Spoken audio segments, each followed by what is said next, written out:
All right, welcome everybody. Wednesday, 5 p.m. So let's finish up chapter 2.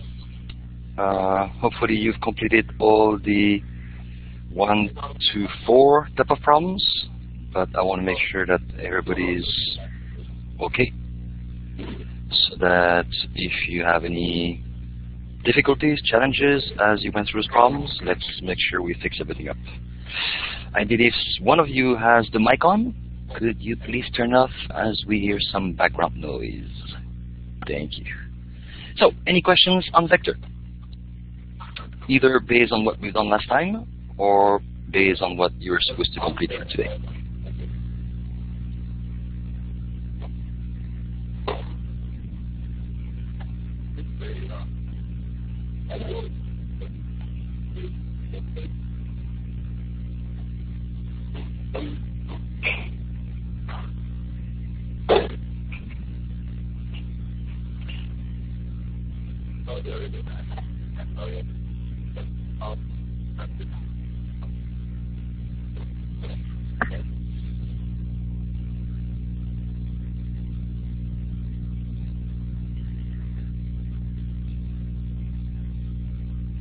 No questions?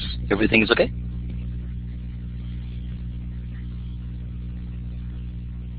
Can anybody hear me?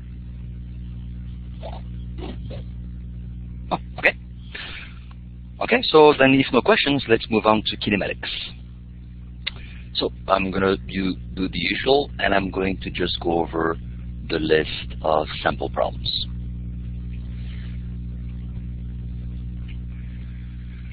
I'm going to skip problem 1 and 3. Those will not be on the test. Those are strictly application of calculus 1, so I will leave those to you. So I'm going to start directly on problem 4 under Kinematics1Da.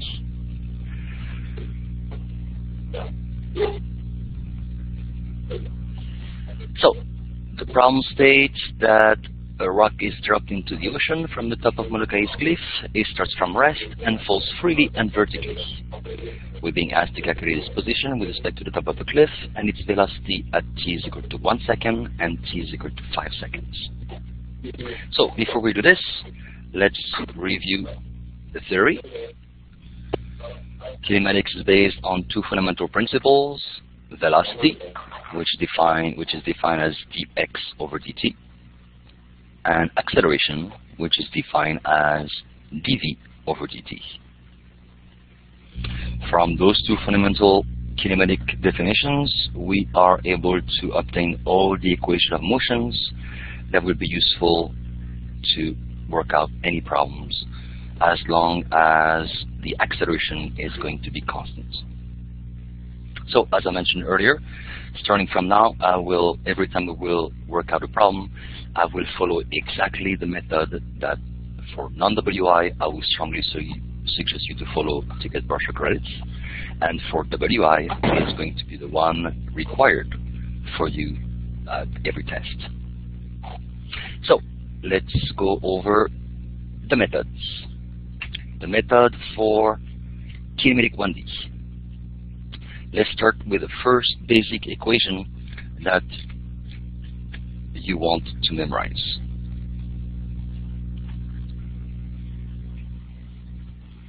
X is equal to x naught plus vt.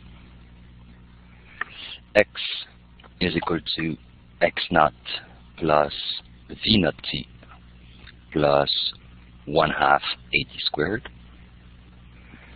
V is equal to v naught plus at, and v squared is equal to v naught squared plus 2a x minus x naught. So those are the ones that we'll be using all the time. Now remember, as you look at the lectures and the derivation, those are only applicable if the acceleration is constant. So x will be the position, whose units is meters. We'll be sticking with the SI units. V is the velocity, whose units is meters per second, which can be obtained from the definition, meters and second here. And the acceleration will be meters per second squared, because since V is meters per second and we divide again by seconds, we end up with meters per second squared. Oh, and it's asteroid was after plus in the last equation, plus 2a. Those are the basic equation of motion. So they're on the web, they're also on the lectures. Whenever you will see a knot, so what's important about those equations is every time you see a knot, such as this term, this term, this term, this term, and that term, this refers to initial. Whenever there is no knot, here, here, here, here, then it refers to final. Okay, so for position and velocity, knot refers to initial. When there is no knot, it refers to final. We don't have to do this for the acceleration itself, because we only can use those equations when the acceleration is constant. Therefore, it's only one scalar value, either 0 or non-zero. And time, we also neglect the t-naught, as you see in the derivation, because we're always going to start our processes at t is equal to 0. So instead of carrying t minus t-naught to all the equation, if we start everything at t is equal to 0, then this simplifies our equation greatly. So those are the four. What you will notice also is that the first two ones are very, very similar. It appears that if you look at the second one, and you look at the case where the acceleration is equal to 0, then obviously the third term is equal to 0, which means that the second equation reduces itself to the first equation, given that v is equal to v naught. But that's okay, because if a is equal to 0, this is equal to 0, which means that by definition of calculus, if dv is equal to 0, then obviously this is true. So it is consistent. So what we just identified just by looking at the equation is that the first equation needs to be taken with great care and can only be used if and only if a is equal to 0, which means that you cannot use the first equation if the acceleration is non-zero. Okay? So in a one-dimensional kinematic, I will focus on only application with respect to a free fall situation. So let's define this first. Free fall is for the case where you're at the surface of the Earth, and instead of having kinematics along the surface of the Earth, we're going to go and throw objects up and down. That's what the situation of free fall is. So free fall is defined such as, so let's make sure we write down our definition and memorize this. The acceleration is constant, which is good news, which means we can use all the equation on the left side. Second, the acceleration is not only constant, the acceleration is usually denoted by the letter g, because it takes the specific value of 9.81 meters per second squared. So if the acceleration takes this value, then by convention we change it to g. So if you look at your book, you will see the g. That's where it's coming from. So that's the two first property of free fall. First, the acceleration is constant. Second, the acceleration is not only constant, but takes a specific value, which is 9.81 meters per second squared. Third, the direction of the acceleration is down, vertically down. This is all we need to know for free fall. And we're going to use the definition of free fall to modify and simplify our equation of motion. So the first thing that we need to do always is to simplify our equation, our generic equation, which are those four equations, and adapt it to the specific physical constraint given to us in the problem. And then we can solve for the system. So obviously, if we're dealing with free fall and the acceleration is constant and equal to 9.81, the acceleration is not 0. Therefore, we will not be able to use the first equation. Okay? So, again, WI people, please take notes. This is going to be the first step that you're going to have to write. As you start with the generic equation, state the definition of freefall, and based on this, or the property of the freefall situation, then the first thing you should tell me is, based on the freefall, we state that A is a constant and equal to 9.8, which is non-zero. We were not able to use the first equation, so we're stuck with the last three. That's all we can use. All right. Second, we need to draw a clear diagram of what is happening. So if a rock is dropped into the ocean from the top of a particular cliff, let's draw this. This is the cliff, this is the ocean. If we drop a rock, that means we start here.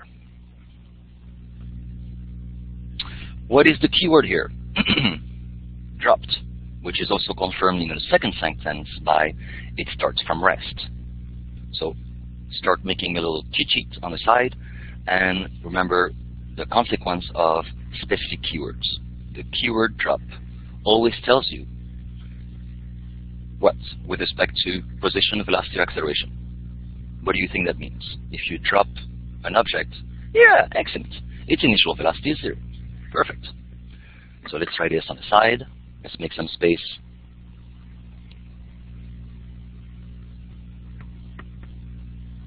Over here.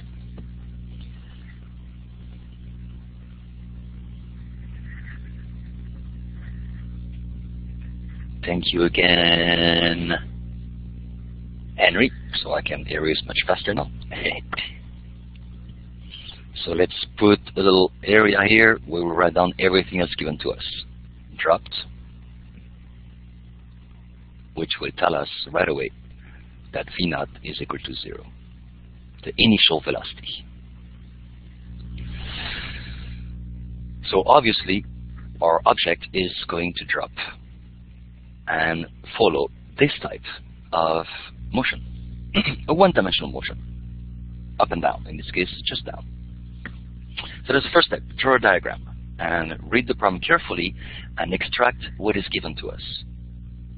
So in this case, the keyword is dropped, therefore we can infer that V0 is equal to 0, which means that we can look at now our three remaining equations and nuke V0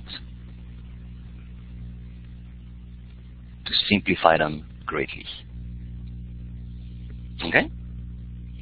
So now we have a new set of three equations that is now becoming specific to this problem, which is x is equal to x0 plus 1/2 gt squared. I'm going to use the convention. And v is equal to gt. And v squared is equal to 2g x minus x0. Good. So that looks promising, much simpler. The second stage is for us to pick a coordinate system, very similar to the one we use in vectors. Position, displacement, velocity, accelerations are all vectors. Therefore, we need to figure out how to plot them and how to work with them, which implies that we need a coordinate system. Usually, but again, you don't have to, people pick a coordinate system such that the y-axis is positive in the up direction. The next question is, where are we going to put the origin of a coordinate system? So free country, you can do whatever you want. But again, by convention, most people choose to pick the origin at t is equal to 0. So in our diagram, t is equal to 0 is right here. Therefore, for this particular case, let's pick the origin of our coordinate system at this particular state of time and space. And we'll pick y going up and x going right. So again, first diagram, second coordinate system. Not only the coordinate system matters, whether you pick y positive up or with an angle, or is it going to be positive x, but the location is very important. So there's two aspects of the coordinate system. Remember that the arrow tells you where is the positive direction of each. Therefore, this choice tells me that everything that goes towards the right is positive, everything that goes up is positive. Now if we compare our coordinate system with the motion, we see that the entire motion takes place only in the y direction. So nothing is happening in the x. So when we look at those generic equation that involves x is just a generic placeholder. If your coordinate system is along the x, then you're going to keep x. But if your axis is y and y is along the direction of motion, then now you want to update all your generic term, such as x, by really y. So really, all those guys will become y because of the choice of my coordinate system.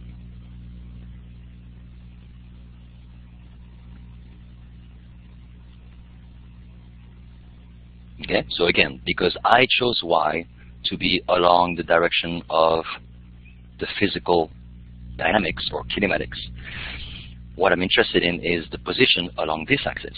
Since I called it y, all my x will be changed of y to y, and nothing is happening in the x. So you might think, well, then why do we care about showing the x? The x is still very, very important because it will tell us something about the initial position, such as specifically, why not?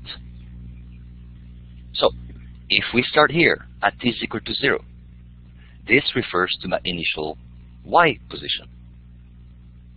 If my y position is located along my x-axis, what does it imply about the value of y naught?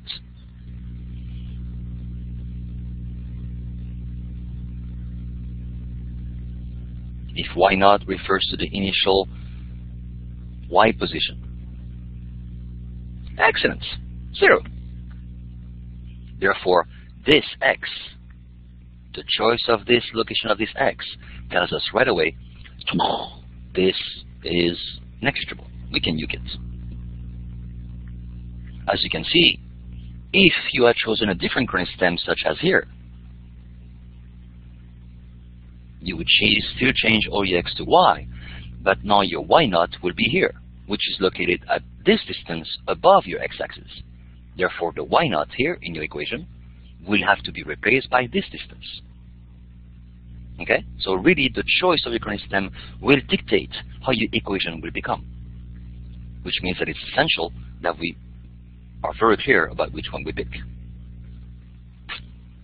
All right. So now we have even simpler equation where this disappears and this disappears. Nice. So again, WY folk, please take good notes of all this because that's what you will need to write. Due to the choice of your coordinate system, because you picked y to be along your direction of motion, up and down, you need to replace all your x with y. Since you decided to put the original coordinate system at the initial time, then your initial position, y naught, will be set to 0. Last one. Let's look at the third property of free fall. If the acceleration is down by definition of free fall, and we've decided that everything that goes up is positive, because my arrow is here, not below, what does that imply on the sign of my acceleration vector? From what we know from vector. Excellent. That's all. It's that easy. Therefore, we're going to replace and add a negative sign every time we see a G. And that's it. All those 4 steps that we went through allowed us to simplify all those generic equations into 3 very simple equations. So if you're in a non-WI and you don't want to show me all this, it's okay, as long as your answer is correct at the end. For the WI folks, you're going to have to show me and type and write all those steps. Okay? Any questions on this?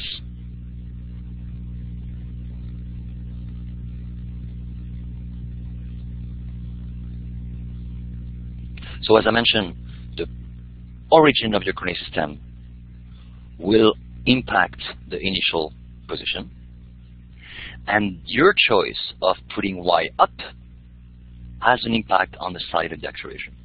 If you had decided to put y positive down, then you wouldn't touch your sign for acceleration, because positive is down, a is down, you will keep this positive. So, in your cases, remember, Crystal, we don't have any x. We only have y, because the process is taking place up and down. So if we rephrase your question as, can y be negative? What do you think the answer will be? If, as you drop your object, is going to fall in this direction, can its y value be negative? Or can it be positive during that process? That is the ball ever going to be above your x-axis? Or is it going to be above and then below? Or is it going to be always above? Or is it going to be always below? Exactly. Due to physical constraint, if you drop it, your rock is going to go below, right? It's going to follow the dots. Which means that at all time, until from t is equal to 0 until t is infinite, your y is going to be negative. And this is confirmed right here. Because g is positive 9.8, always positive, and t is time, and time is always positive, because we always go forward in time in classical physics. Plus, it's being squared anyway. So this comes from the fact that your position will always be negative, which is consistent with your coordinate system. Okay? Similarly, can you predict the sign of your velocity as the object is being dropped and falls down towards the ocean? By looking at your equation. Is your velocity going to be positive, negative, or can it be both?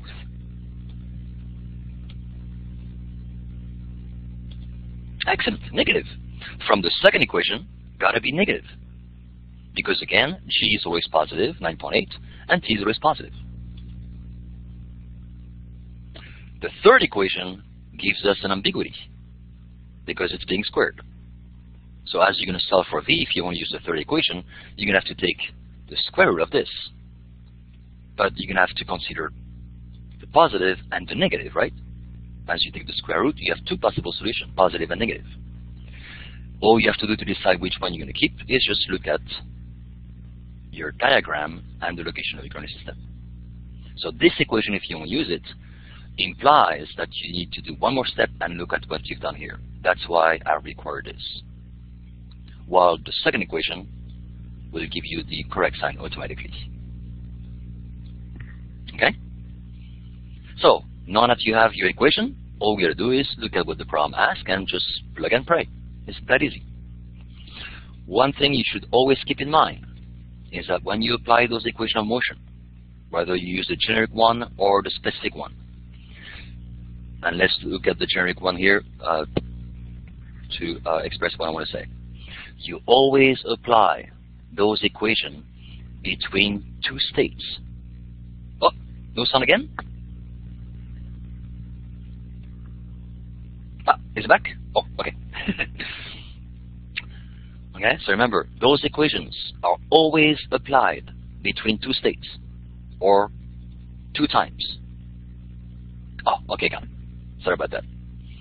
So the initial state will be the nut, and the final state will be the one that is not nut. Okay? So always ask yourself, when you apply an equation to a particular process, between which 2 points you're going to apply those equations. Very, very important. And then life is super easy.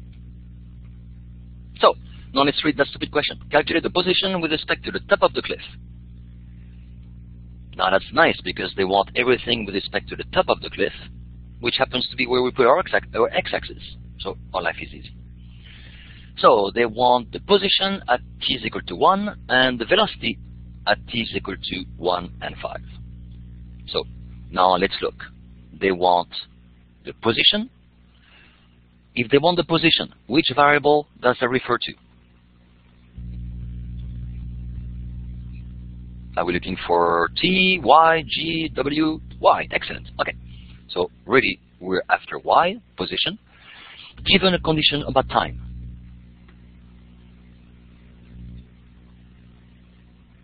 So we know T is given to us, and we're looking for Y. So really now all we have to do is look at our equation and ask ourselves, let's figure out and let's find an equation that has what we're looking for, Y, and the condition that we have, which is time. And then if we can do it for 1 second, Michael suggests we're going to be able to do it for 5 seconds. Same thing. So let's go through equation 1, 2, 3, and ask ourselves, which equation can we use in order for us to obtain the position, which is Y, given the condition of time? Yeah, that's it. The first equation is the only one that has Y and T. Dang. You just plug and you get the answer. So in this case, you're going to end up with -1/2 times 9.81 times 1 squared. And similarly at 5 seconds, -0.5 times 9.81 times 25. And sure enough, those two will be negative. So at t is equal to 1, we may be like maybe somewhere on here. At t is equal to 5, we're going to be somewhere on here. That's it. That is the beauty of that method. If you follow the method to simplify your equation, as you actually look at the questions, it's just plug and play. That's it. The only situation you may face, which may be tricky, is when you're looking for y, say, in terms of t, and you have no equation that has only those two. Then you may have to combine two equations. No biggie. It's just algebra. Now, why can't we use the third equation? Because the third equation has y in there. I'd like to use the third one. Can you use the third one? Not time, but a bigger problem than this. Yeah, we need the velocity. This velocity is not the initial velocity, because otherwise it would be v0. So as we apply, say, this equation, it's being applied between point A and point B at t is equal to 1 and between t is equal to 0, which means that this v is the velocity at t is equal to 1, which we don't know. Therefore, we have two unknown, exactly, Tim.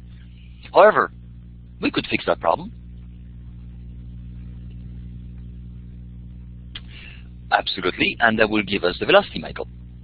Or, exactly, instead of using equation 1, we could combine equation 2 and 3. Exactly. So that refers to the case where I was telling you just now. If we decided to have forgotten the first equation, and we look at this, and we're wondering, okay, I need the position and the time, but I cannot find any equation that has the position and time. However, I realize that v is in terms of t, and v is in terms of y. Therefore, I can combine those two equations. That is, I can solve for v, which is already done for us, substitute it here, and now I should be good to go. So either you substitute your equation, or you just solve for the velocity. Velocity is equal to minus 9.81 meters per second at t is equal to 1, and then you substitute this velocity right here, and you solve for y. Exactly, Michael. So either or. Either you do the algebra and the analytical manipulation first, or you just solve for alternative steps. In this case, the velocity. Okay? So very, very easy. Kinematic is very, very easy. If you have the correct equation. If you want to skip all the steps we did and work directly with these, statistically, people have 50-50 to get the sign or the answer correctly. Okay? So I would strongly suggest that you give it a try. For WI students, you have no choice anyway. But for non-WI, I still strongly suggest that you give it a try. That will really help you. Okay? So in general, And then, oh, I'm sorry, let me finish the question. Now the next question is, what is the velocity at specific time? Velocity at t is equal to blah blah, 1 or 5. Which equation can we use? First, second, or third? Excellent. In this case, easy, second one. So, if we look at either the second equation that we have or this one, what does it tell us about the velocity? Oh, wait, hang on. Kyle wants to use the first one. Can you justify why you want to use the first one? Or do you see why we cannot use the first one to calculate the velocity as a function of time? Because the velocity does not show up in our first equation, right? It's only y, g, and t. Are you back with us? Okay, perfect. So if you look at this equation, or this simplified equation, can you tell me what is the velocity at t is equal to 0 from in this problem? Can you confirm it to me? 0. Excellent. That was given. What is the velocity at t is equal to 1 second? Negative 9.81. Perfect. The negative sign confirms the direction of the velocity, which obviously is down. Arrow down, opposite to your positive y, got to be negative. So the negative sign comes from the direction, because remember, the magnitude of vector is always positive. Good. Can you predict the velocity at t is equal to 2 seconds? Just for fun. And feel free to round up. Excellent. So if we approximate 9.81 with 10, just to make our life easy, let me use another board. Just this time, let's approximate g to 10. Obviously, in this case, v at t is equal to 1 second is going to be 0 to 9.8 in a negative direction, or I'm sorry, 10. I'm sorry, 0, 1.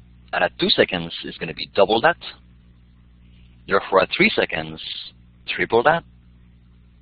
4 seconds, quadruple that. Are we all agree with this, based on this definition? All right. So, do we see a nice little pattern here? That is, if you plot those two together, what do you expect? The longer you wait, the faster you will go. Absolutely. But I'm more interested in how fast and the rate at which you will increase your velocity. That's what I'm interested in. What is the rate? Or, if you don't want to do the physics, just do the math. Math 135. If you plot this as your y and this as your x variable, what kind of function do you expect? Or, what kind of function is this? Is it an exponential, a logarithm, a Bessel function, a Dirac function? Is it a curve? Is it a line? It is a line. Do we all agree that this looks like y is equal to mx plus b? Yeah, perfect. So, obviously b is 0. Therefore, the y-intercept is 0. That confirms our physical constraint. We knew that the ball was dropped. Now, what kind of slope are we dealing with? Is my line going to go up? Is it going to go straight to the right, or is it going to go down? Henry noticed that the slope is negative. So, where is our line going to go? Upright?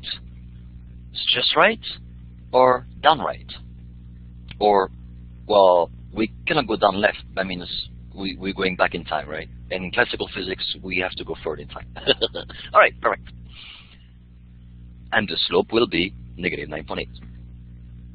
So that means that every second, our velocity is going to pick up the value of 9.81. Every time. All right. Good. So, mathematics, basic, math 135 confirms the physical behavior of our kinematic equation. Now let's recall the y. Y was this.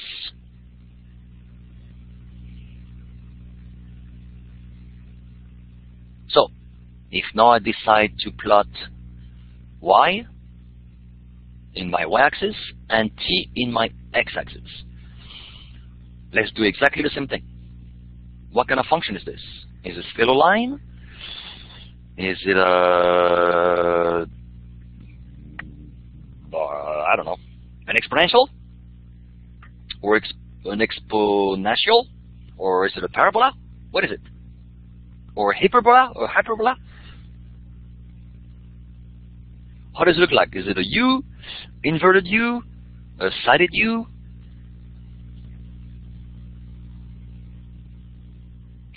It's a parabola, right?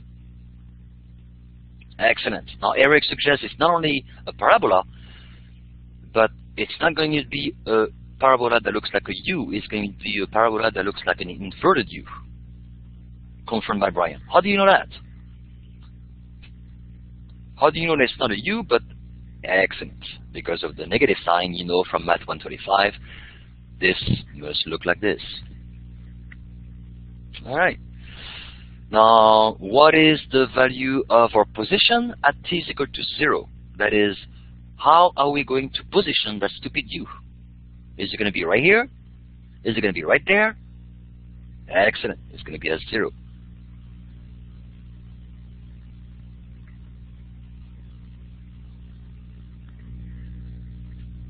That's our position with respect to time. And from calculus, you know that the derivative of this will give you this. Right? That's the definition of not only velocity in physics, but it's also the definition of derivative. Sure enough, if you take the derivative of this function, dy dt, you end up with this function. So everything is consistent. It's a beauty. It better be. Okay?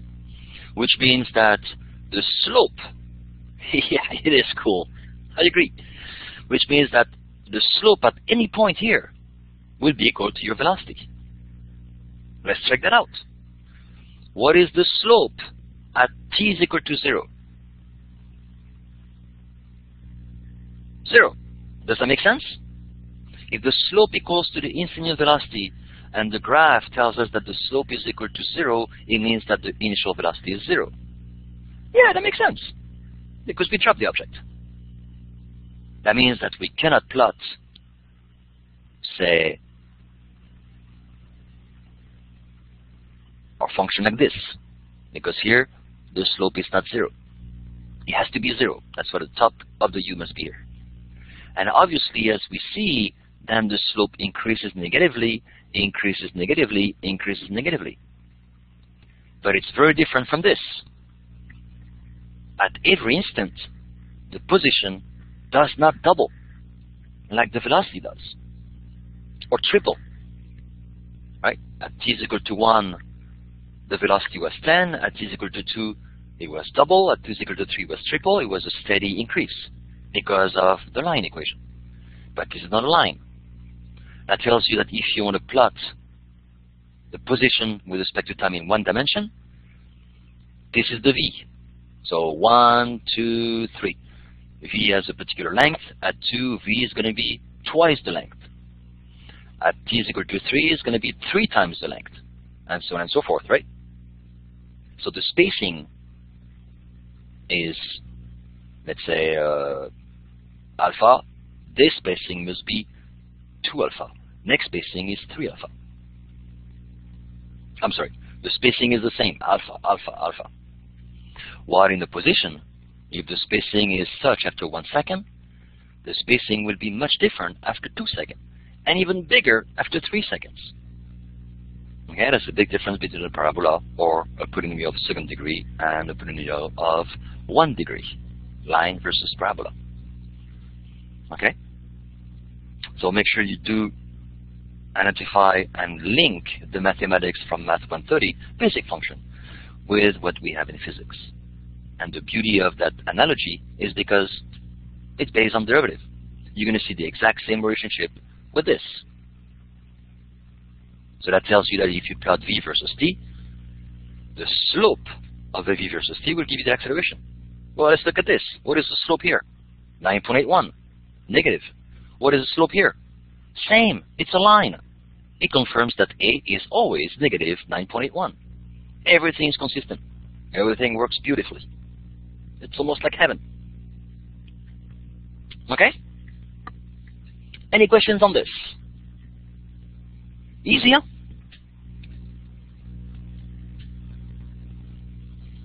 I'm hoping you said no, sir, I mean no question, versus not easy. All right, perfect. Okay?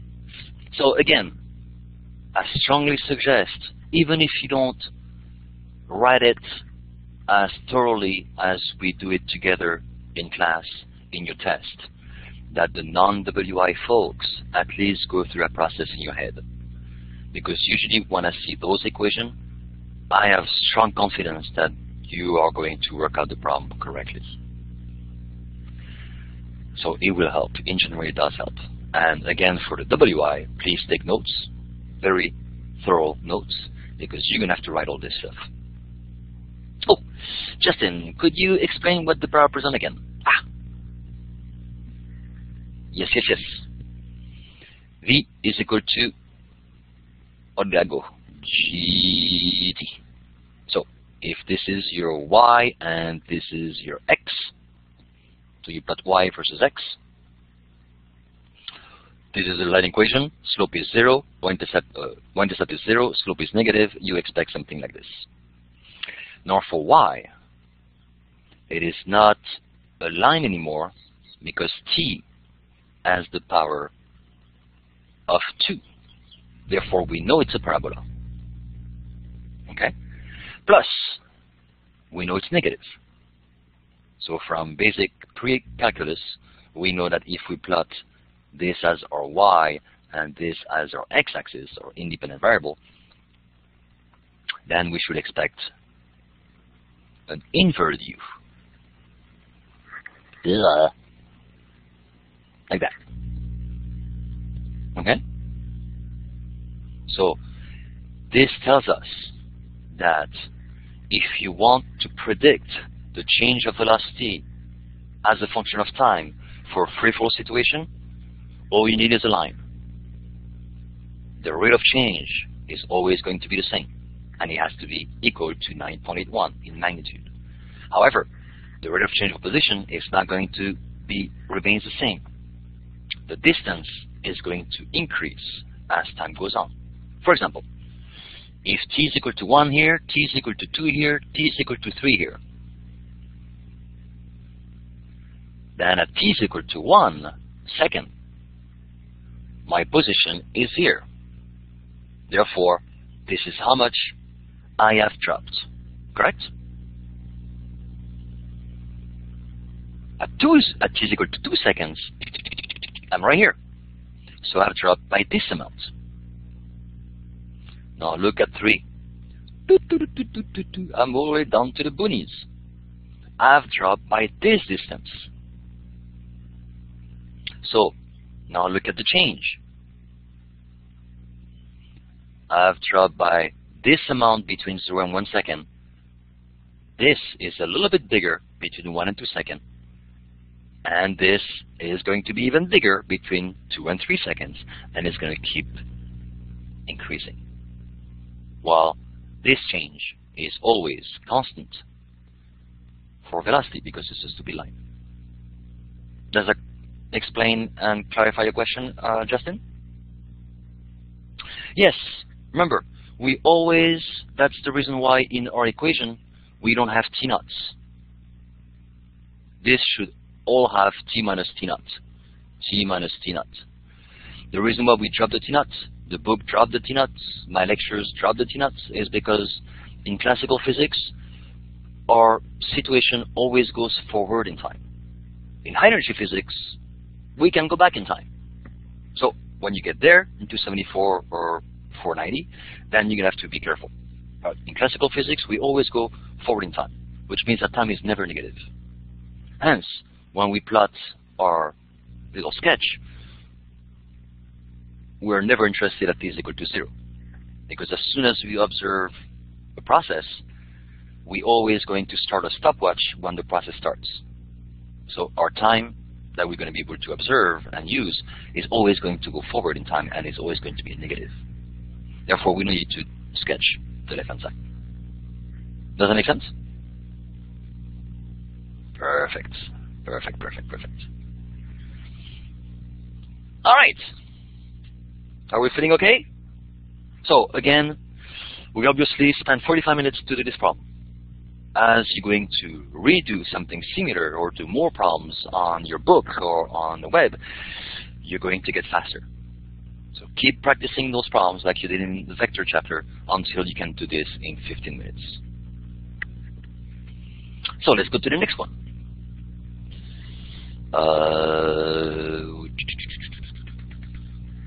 Let me check what kind of goodies we have.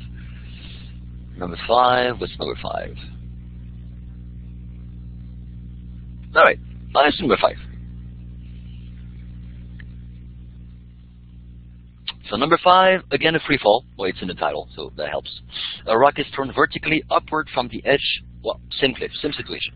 But here's the difference.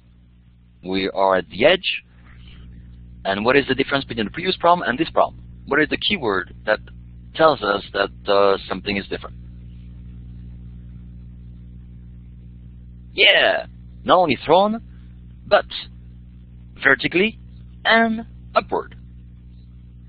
So that vertically keyword tells us it's a one-dimensional problem. We go up and down. Thrown means V0 is not equal to 0. And upward means that we go up. So our is going to be up to you, Jimmy. If we decide to have our y-axis vertically, then only yes, only y, yes. But if you decide, well, you know, I don't like the y, I'm going to use x, then you set up your x-axis in the vertical direction. So it's up to you. Yep. Only a one-dimensional problem, but as we've seen earlier, you still need two axes. Why do you need two axes?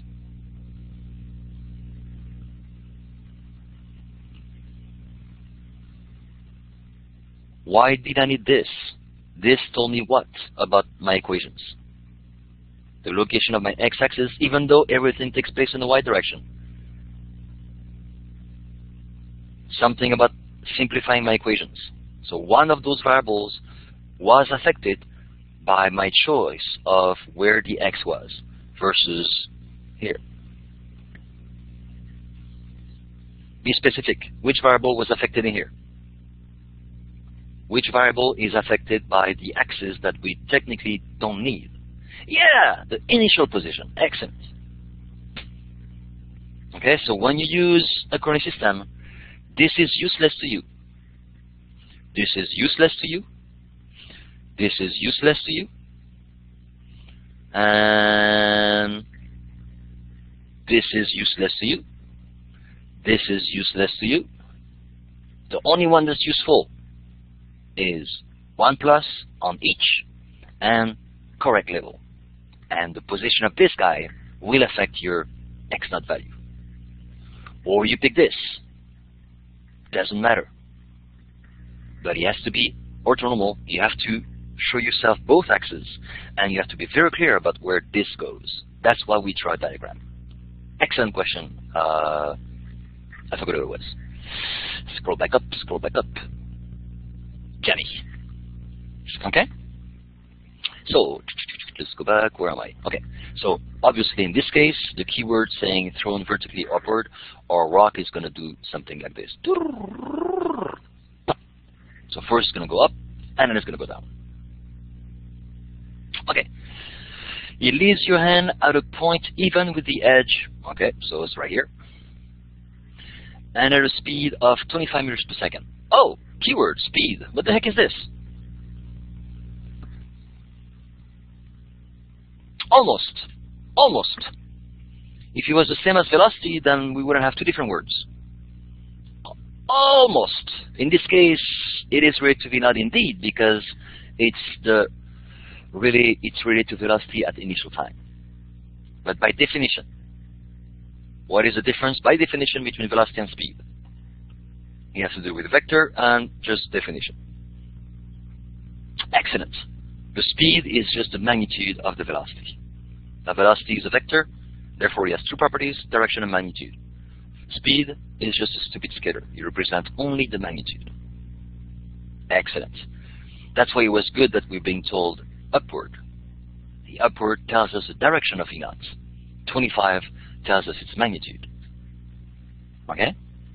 Upward tells us V naught is up, and 25 tells us that magnitude V naught is 25. So the problem tells us that V naught vector is 25 meters per second up. Good. Let's keep that exactly. Absolute value of V. Good. The rock is then in free fall. Okay, good, good, good. On its way back down, it misses the edge and continues to fall. Okay. So let's write down our generic equation as before. So you always want to start from those. So as you're going to use them over and over and over, then that's how you're going to memorize them naturally.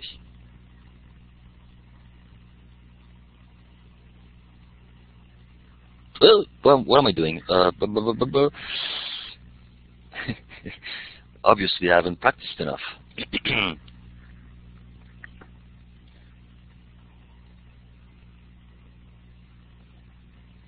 There we go.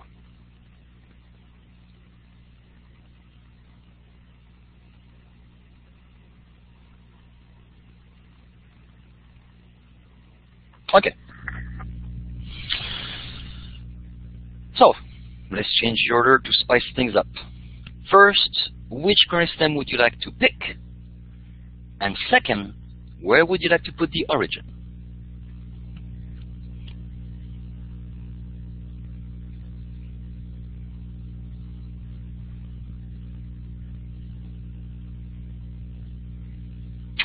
Second means, woo-hoo-hoo! All right. So Henry, let's follow his lead. Origin at the cliff, or at t is equal to 0, or initial time. Okay, so we all agree with this. We're going to put it here. That's where it's going to be localized. But then Henry wants to make life interesting and put the positive y down, and therefore x will be perpendicular. Whether x goes towards the right or towards the left, it won't have any effect on the equation. Okay, let's do this. So, so we have positioned the original current stem at the initial time and initial position. What does the position of this origin affect, and how? So what does the choice of this origin affect, and how? Don't go too fast, Henry. Don't go too fast. Let's go step by step. You're entirely right, but let's go step by step. First, because not everybody is on the same page as you are. Thank you, thank you. So, the position. Is it the sign? Is it the value? Is the position of the origin affects the velocity, or the position, or the acceleration? Let's be very, very precise. So make sure you take notes. The position of the origin affects which variable on those equations, and how does it affect it?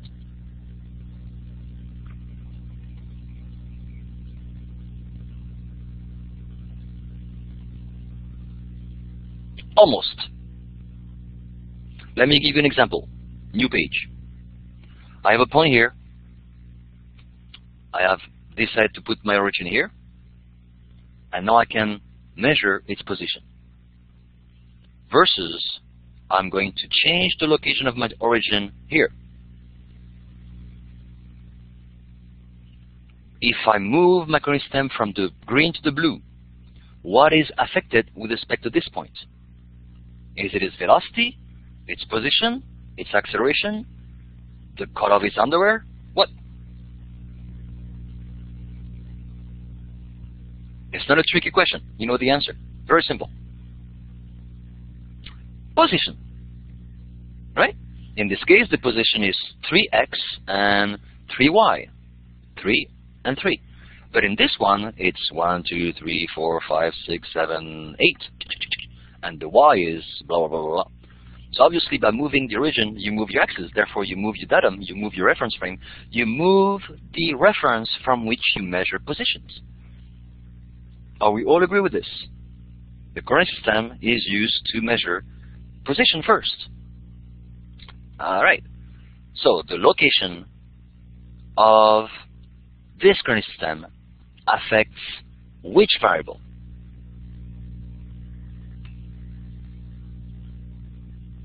If we agree that it's something to do with position.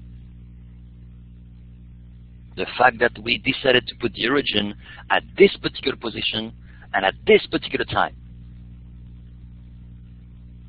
That's exactly what we're doing, Michael. We have put the origin when and where the ball is thrown, right? So when you said 2, Johnny Marr, what do you imply?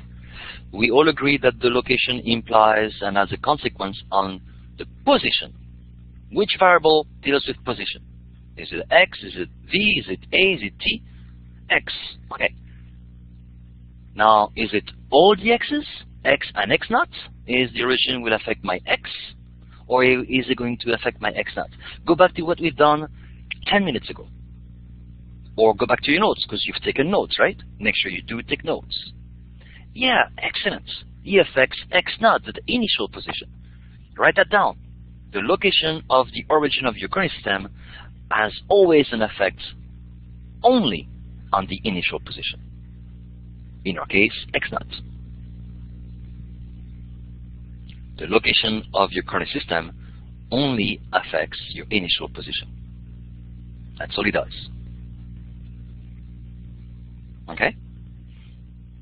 Now, Henry tried to mess us up by choosing first y in this direction and y down. So if he chooses y in this direction, which is where the kinematics occurs, then we know right away all those little buggers are y to start with. That's our first change.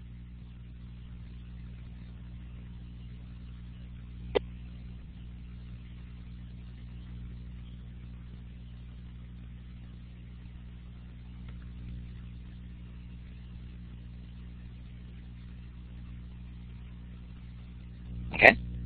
So first, we chose our y-axis to be vertical, and our kinematics is taking place in the vertical direction. Therefore, we make that change. First step. Second, we decided to put the origin at the initial time. Therefore, we will agree that it will affect x naught, the initial position.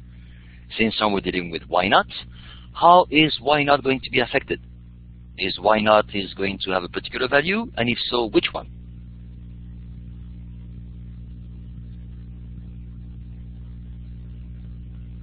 Excellent.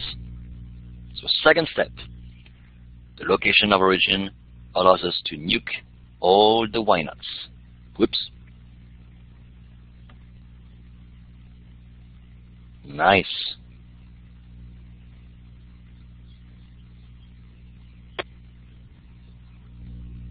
Okay. So, origin of a coordinate system affects our initial position. The direction of our axis is going to affect what? It's going to affect two things. So we are clear about the effect of the location of the origin. We are clear about the effect of the choice of our label for our axis. Now, what is the consequence of the positive direction of our y-axis?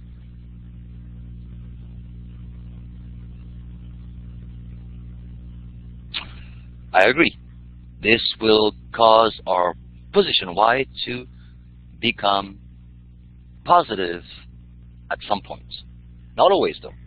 but I'm still in the process of simplifying my equations. So think about those terms. The choice of your positive y going down will have two effects. What are they? Excellent. A is positive, because free fall tells us that the direction of acceleration is down. If you chose y-axis to be positive down, then A will be positive, or will remain positive. And I'm sorry, I'm going to typo here. Therefore, that this will not be changed as we did last time. We're going to keep it as a plus. Good. And, thank you, Michael, it will also affect the initial velocity. Before, we didn't have to worry about the initial velocity because it was 0. But now we know that initial velocity is up. And we assume that everything that goes down is the positive one. Therefore, V naught is going to be negative.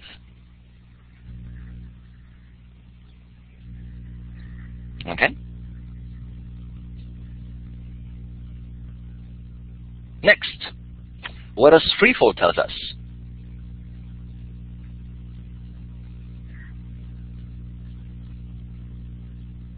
Constant acceleration, yeah, but I'm still thinking about simplifying my equation, remember?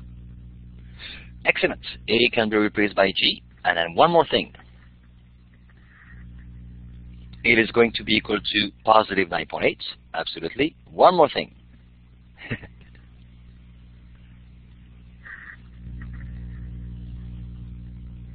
Oh, the naught thing? You mean V naught?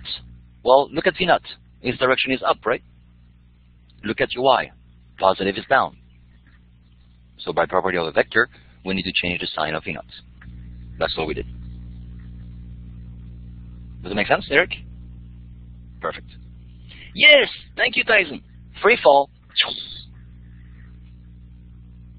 Because free fall assumes that A is equal to G and not equal to 0. Therefore, we have to drop the first equation. Okay? So those are our three simplified equations. Obviously, they're a little bit more complex than the previous problem because our process is a little bit more complex. It goes up and it goes down. So, you know. Okay? So, let's take a break. It's 6:02. Meanwhile, during the break, look at the questions and ask yourself, which equation are you going to use to answer question A, question B, question C, question D, question E, question F, and question G. So that when we come back in 10 minutes, you know exactly which equation to use. As you go through that process, you will be forced to think about something quite interesting, which is this one. The questions of the problem, Jamie. A, B, C, D, E, F, G. We're doing problem 5, remember? Okay? So, start thinking about what will be interesting here, which is what we call apogee. All right, quick break. Let's meet again at 6:13. Yeah, apogee, apex. Now, what did they tell me last semester? Because of my stupid accent, apogee was understood to be, I forget. But if you sound like something you know, let me know so I can clarify that it's not it. I forget where it was. Anyway, see you in 10 minutes. No, it was an RG. Close though. Sounds like Applebee's. Yeah, they all sound, but there was something else, which was misleading. If you don't think about it, that's good. You won't be misled. Sorry about that. Stupid accent. Not that one either. Okay, I'm sorry. Let's forget it. Obviously, if you cannot think about it, then it will not confuse you. I think it was a little bit confusing last semester. Okay, 6:04. So let's meet in 6:14. So again, please go through that process, identify which equation you're going to use for each part, A, B, C, D, E, F, G. And as you go through that process, ask yourself about what's happening right here at the apex or the apogee.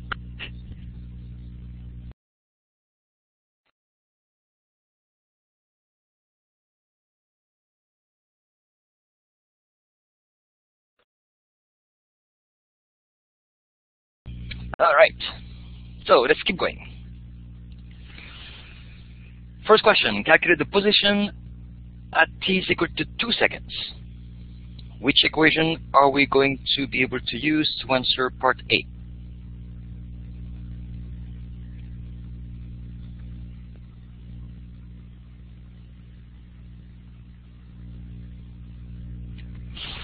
People who answer second, could you justify why? Is position on the... Oh, I'm sorry.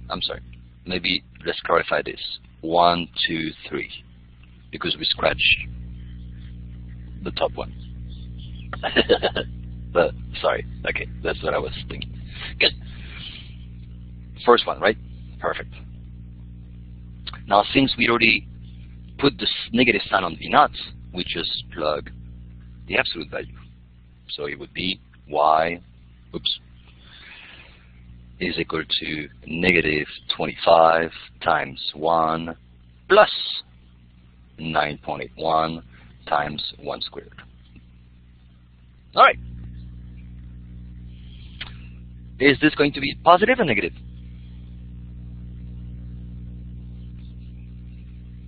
V0 is negative. We did it earlier. Can anybody answer him?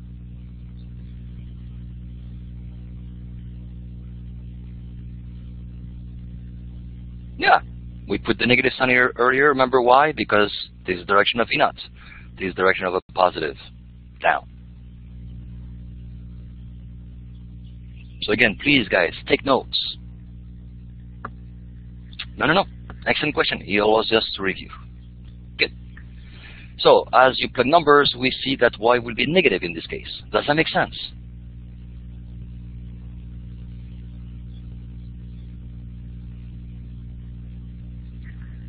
Absolutely. It means that we're going to be somewhere around here. And this is below our x-axis. Therefore, going to be, 2 seconds. Woohoo! Thank you. So if we have 2 seconds, is it still negative? Yeah, it's still negative. So we're still good. Thank you, Mabel. Okay, so the sign should always be consistent with your coordinate system and your diagram. Perfect. Next, calculate the velocity at t is equal to 2 seconds. Which equation are we going to use? 1, 2, or 3? Perfect. 2.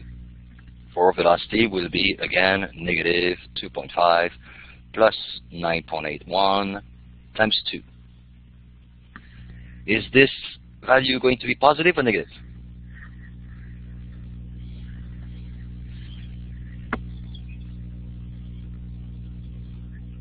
Negative. Does that make sense? What does the negative sign tell us with respect to velocity?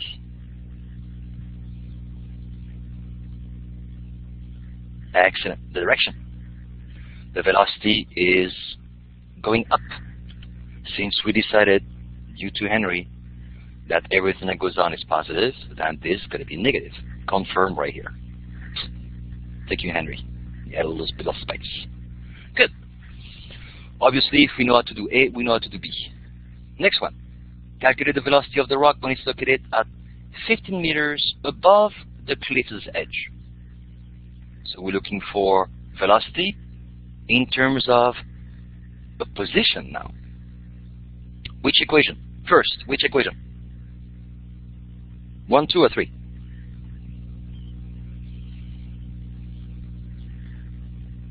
Are you sure about the first one? Do you know the time when the object will be at 15 meters? Excellent. So third. We're stuck with the third. The third is always tricky to use. Be very careful because he has a square. So as you plug numbers and solve for v, you have 2 solutions. That's the tricky part because of the square again. So be careful. This comes from this. We're going to end up with negative 25 again, squared plus 2 times 9.81. And what value are we going to plug for y? Excellent. Again, the negative sign comes from vector property. If we're 50 meters above the cliff, and this is 15 meters, and it's above the cliff, then obviously this position is below our x-axis. So everything above is negative because, again, of the choice of our y-axis. Therefore, we need to put the negative sign. Excellent. So again, this is the key. This will tell you what sign to put and when. Good. Now, which solution are you going to keep? The positive or the negative? Mathematically, you always have more solution than physically. Sometimes we keep them all. Sometimes we nuke one of the two. In this case, do we need to keep both solutions, or keep the positive one, or keep the negative one? And that's a tricky question. Well, not tricky if you think of the process itself. That's why I drew a line. Is this particular position of 15 meters above the cliff going to be crossed one time or two times? Two times. What is the direction of the velocity the first time? Is it up or is it down? It's up. Therefore, it's going to be the negative solution. What is the direction of your velocity as it crosses that 15 meters the second time? It's going to be down. Therefore, this one will be positive. Excellent. Therefore, we need to keep both solutions. Both counts. Excellent. So again, the key to signs is our coordinate system and our diagram. Excellent. Good. Next, D. What is the velocity of the rock when it's located 25 meters below the cliff's edge? Which equation? 1, 2, or 3? Same. 3. Excellent.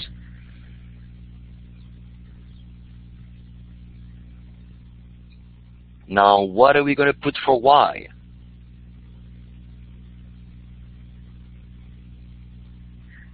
If we are below the cliff, somewhere on here, 25. Positive.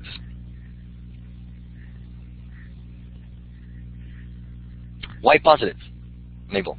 Because if we're here, remember, our datum is the x-axis. That's why it's important to draw it. We're above the x-axis because the positive y is up. Therefore, everything here is positive. Everything here is negative. Does that make sense? That is indeed positive 25? Excellent. Now, next question. Which solution are we going to keep? Here. The positive one, the negative one, or both? Excellent. Only the positive one this time, because it crosses this position only once. And as it crosses this 25 marker, the velocity is down. Therefore, positive. Excellent. So as you can see, it's not hard at all. But we cannot rush. We have to do one step at a time. And always refer to our coordinate system and our diagram as we substitute numbers. And that's it. E. Okay, here the fun begins. Calculate the maximum height reached by the rock. Maximum height refers to which variable? Y, V0, G, T? Which one?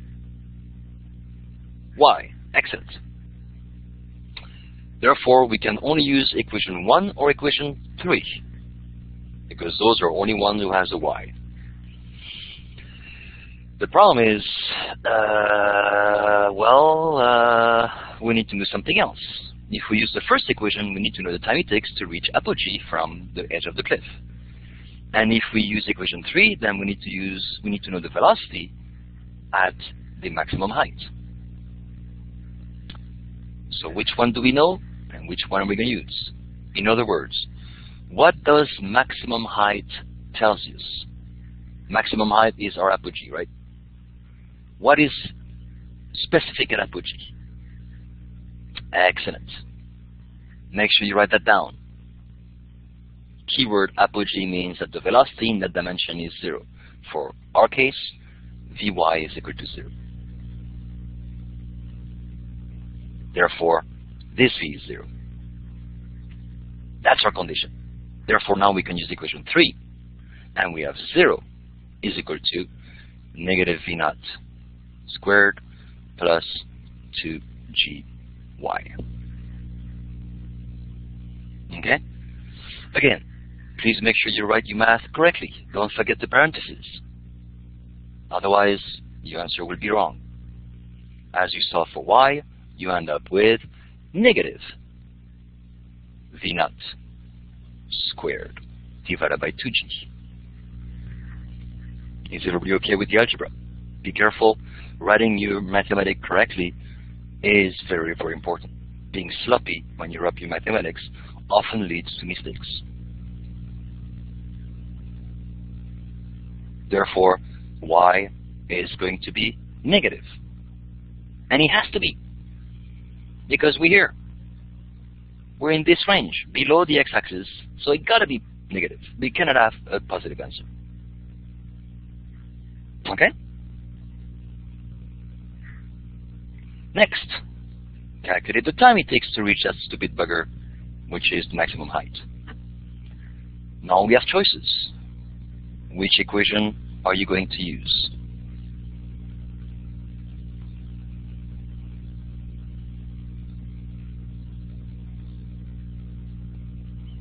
If we're looking for the time to reach a particular height, so the condition is position. Michael suggests the second one, Mabel the first one. Excellent. We can use either or. If we use the second one, how are we going to plug the values? What is the second one going to become as you plug the numerical values? What is the left-hand side equal to?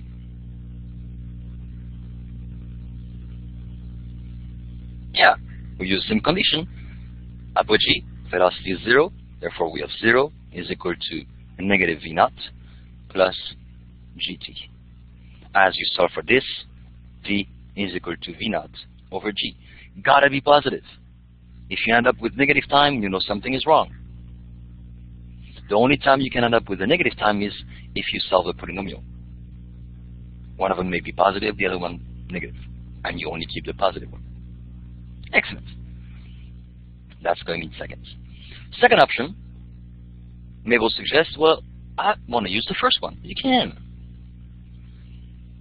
Y is going to be equal to negative V naught G plus 1/2 GT squared.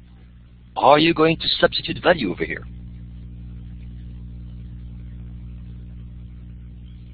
What goes for Y? The left-hand side.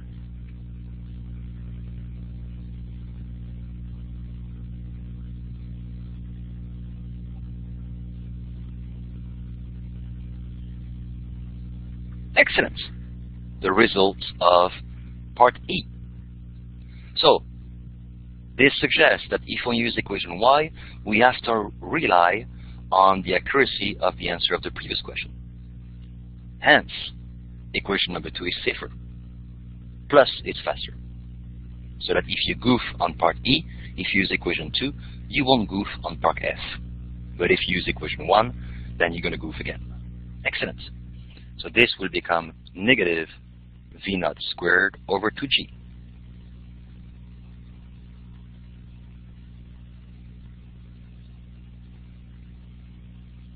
And you see a polynomial.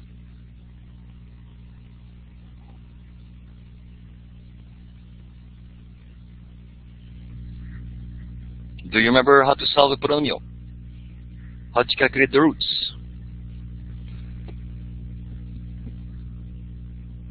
You don't have to type the answer, just say yes or no.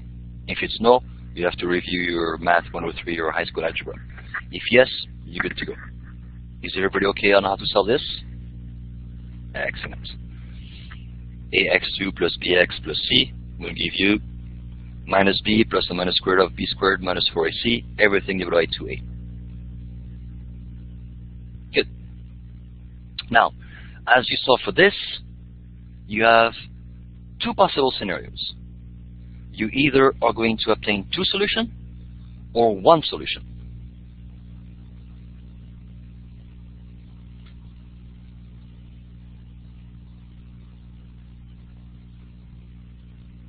Right? Okay, so you remember this formula? That's for t. Obviously, this dictates you're going to get two solutions. If you're dealing with time, you're always going to get a positive one and a negative one. Mathematically, two solutions. Physically, you're going to only keep the positive value because, as we said, in classical physics, we'll only go forward in time.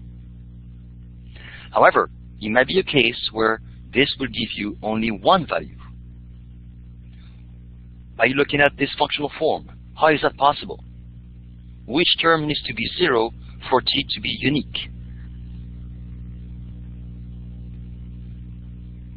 Just a math question. I'm making the claim that you could only have one solution sometimes. What must happen for t to only have one solution? Well, we need to get rid of the term that has plus or minus, which means that this term under the square root goes to 0. If this term is 0, or if b squared minus 4ac happens to be 0, then you only have one solution. And it got to be positive if you're studying for time. Okay? Physically, this will happen at apogee. So in this particular case, as you're going to apply this technique, you will see that the square root will be equal to 0. Because physically, there is only one case. That's the apogee. But if you're not at apogee, you're going to obtain two solutions. And in those cases, you only keep the positive one. Okay? So remember that, if you like to save time. At apogee, you don't even need to calculate all this. Just calculate the ratio of negative b over 2a. Bang, you go faster. Or use a calculator. Okay? Questions so far?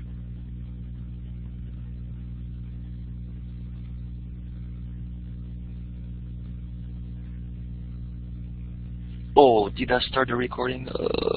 Yes, I did. Woohoo. Perfect. All right, last question.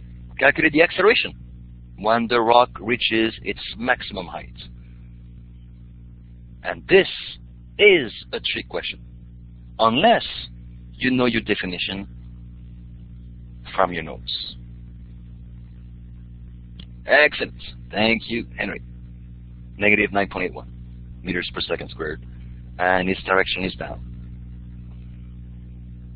So this is a common mistake. It's not because the velocity is 0 that the acceleration is 0. I repeat, it's not because the velocity is 0 that the acceleration is 0. We are doing a free-fall problem. Oh, my bad, my bad. Thank you, Dyson. Okay, this is a free-fall problem. Definition of free-fall: the acceleration is 9.81 and its direction is down. That is valid at every time that we choose to use and calculate the acceleration. So from t is equal to 0 to t is equal to infinity, a is still 9.8 meters per second squared, and its direction is down, even at apogee. And this will come back to us as we do circular motion, so keep that in mind. Okay, it's the acceleration that causes the acceleration, the velocity, to reach a 0 value. That is, if we blow up, we start here, we have a particular, let's say we start at 30 meters per second to make life easy. V0, up. And let's approximate A to be 10 to make my life easy. Down. It means that 1 second later, we know the velocity will be how much? As we discussed, excellent, 20. Look. 2 seconds later, 10. Look. 3 seconds later, 0. Excellent. 4 seconds later, excellent. 10, but in the other direction, hence the negative sign. Good. So the acceleration caused the decrease of the velocity all the way up to 0 at this instant and back down. So at this particular instant, the acceleration caused the direction to change of the velocity. It caused the direction to change from this value to this value. So direction can do two things. The acceleration can do two things. It can only affect the magnitude of the velocity. As the object goes up, it decreases it by 9.1, or in this case 10 meters per second every second. Here, in this range, it increases it in the opposite direction. By the turning point, it did not affect the magnitude at all. Because if you zoom this, you're very close to 0 here, very close to 0 here. No change. What changed is the direction. So the sign changed. So at the point of apogee, if we zoom very, very much, its effect is on the direction. So depending when in the process, the acceleration may affect the magnitude, or it may affect the direction. And we will remember that, so make sure you take good notes of this as we go into the circular motion, which will be a very fascinating case where the acceleration, which happens to be radial, will continuously change the direction of the velocity, but doesn't have to affect the magnitude at all. That's when we're going to see uniform circular motion. Excellent. Any questions on this problem? Number 5.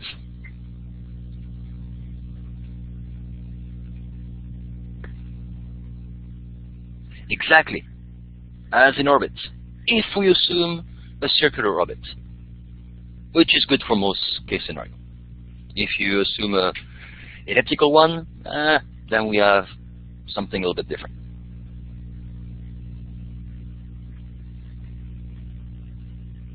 All right. So I had a question. I had initially been trying to use the formula for parts C and D. I had initially been trying to use the Y formula inverted. So formula number 1, right? To find what T was, and then use T and G and all of that to find what the velocity was at that time. What does that work? I think I like it, and I think you should get the same thing. But could you repeat slowly so I can follow you? I'm sorry, I already bust up the next problem. So for part C and D, where you're calculating the velocity at a particular position, you decided to use the first equation and then the second instead of the third? Okay. It's perfectly possible. That's the beauty of physics. Every path leads to heaven. So, let's look at this carefully. Let me rewrite our equation. Oops, I already forgot. Oh, hang on. Oops, not that one. Okay, so those. Let me try to memorize them. Okay. So y was equal to negative v naught t plus 1/2 a g t squared. We had v is equal to minus v naught plus a t. V squared is equal to negative v naught, everything squared, plus 2ay. Okay. So together we decided to use equation 3 to solve for C or D. The reason for this is the question was asking for a velocity and the condition was a position. This has everything that we want. So that was the easy way out. If, for example, I don't know, let's imagine that we forgot that equation, or the dog ate it. So we're stuck with those. Can we still obtain the same answer? The answer is absolutely yes. This is what we call a set of parametric equations. Y as a function of time and V as a function of time. Which means that you have two options. Either you calculate oh wait. No, that's not going to work. So can you repeat what you were attempting to? Oh yeah, I'm sorry. So either use equation 1 to calculate the position at a particular time. No, I'm sorry.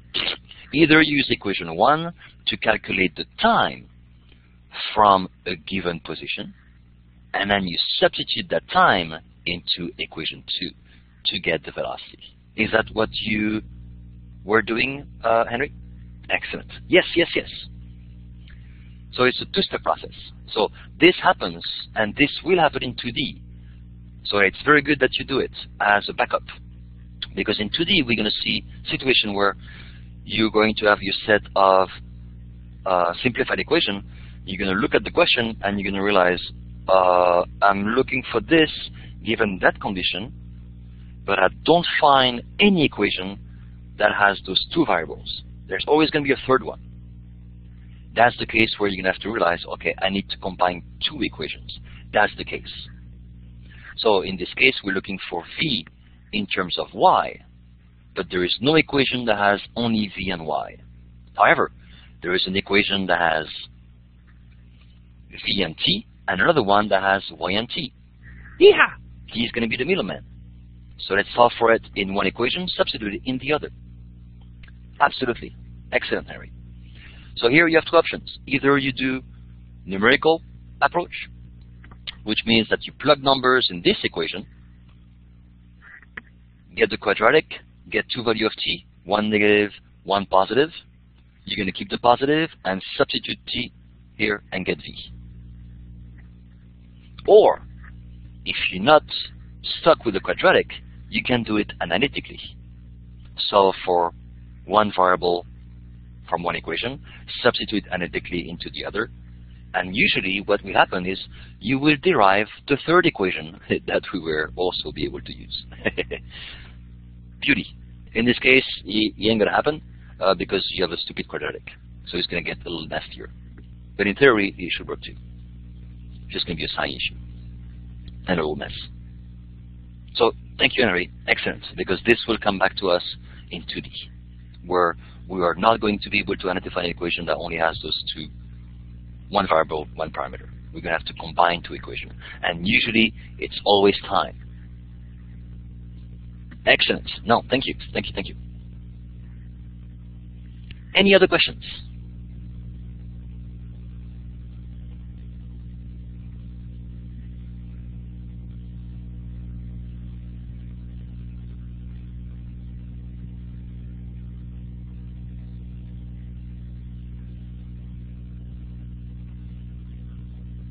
All right.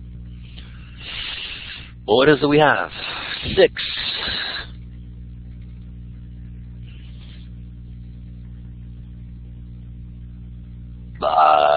Wait. Same question. You can do that one. Use the skills you obtained from 5. You can do 6. What about 7? Something a little bit different here. Cookie frog! All right, let's do cookie frog. And then, after that, you're good to go. I will be out with this chapter. Oh, I need to change the title. That's not supposed to be chapter 3. Oh yeah, it is. I'm sorry. So, over the weekend, make sure you complete all the other problems, 5, 7, 8, 9, 10, so that on Monday, we're going to answer and complete whatever problem you want me to go over on the first hour. And most likely, hint, hint, second hour, you're going to have your quiz on vector. So make sure you complete all those problems. And then on your own time, make sure you do all the other additional problems. So we have done all the tools for you to do everything. Probably not, because we only have 2 hours, and as I just said, the first hour will be to summarize and complete Kinematics1Da.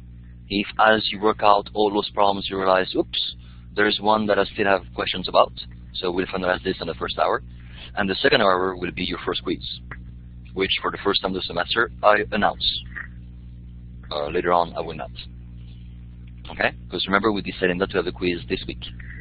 So I want to make sure you have a quiz on vector. Oh! Oh! Is it this coming Monday, Mallory? Ah, no, it's the next one. No class. No. Thank you. Oh yeah, I need to put it on the schedule. I always forget about holidays. Let me add that right after class. September 4 holiday. Yes. On the September 4th Monday, we will not have class. Perfect. Okay? So, we have 2 people from here. So, why don't you take the lead? Number 7. Cookie Frog jump straight up to a maximum height of 0.5 meters. Let's draw a picture. Starts from here, hop. That's pretty much what's going to happen. Now, you will notice that I didn't do hop and hop. The only reason is because as I'm going down, if you were looking what I was doing, and now you look, you're going to see a straight line, you're going to be like, what the heck is this? So I added a little dimension of time so that we all understand that we went up and down. Okay. Just to clarify.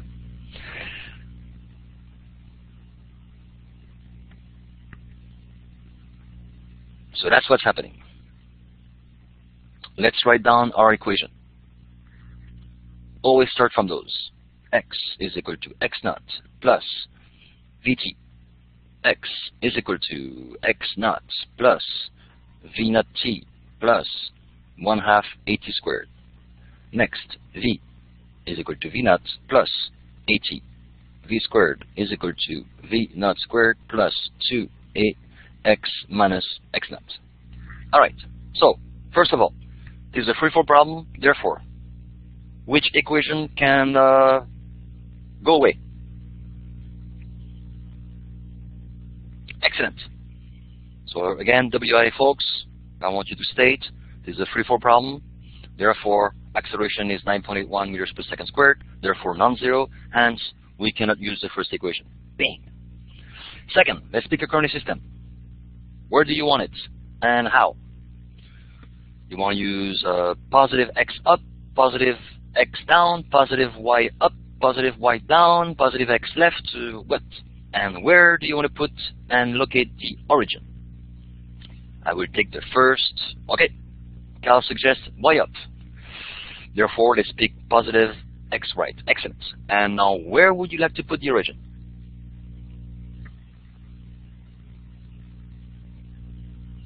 All right. That's usually what most people do.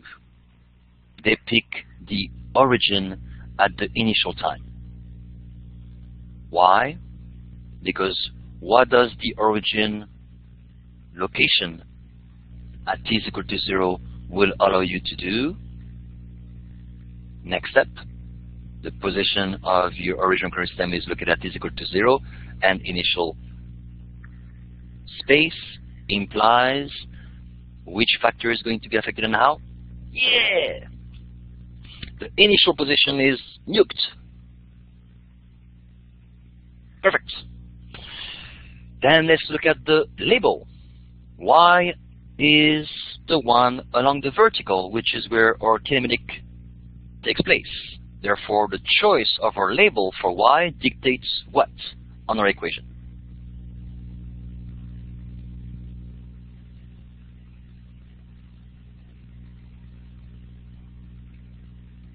The choice of choosing Y for the vertical direction says what about our equation, or simplify our equation how? Yeah, excellent. All our x's become y's. There were only 2 left anyway. Hop up, hop up. Good. Let's go back to free fall. Free fall definitions state that the acceleration direction is down, and we decided to have a positive y up. So a combination of the property of free fall and the choice of our coordinate system tells us what?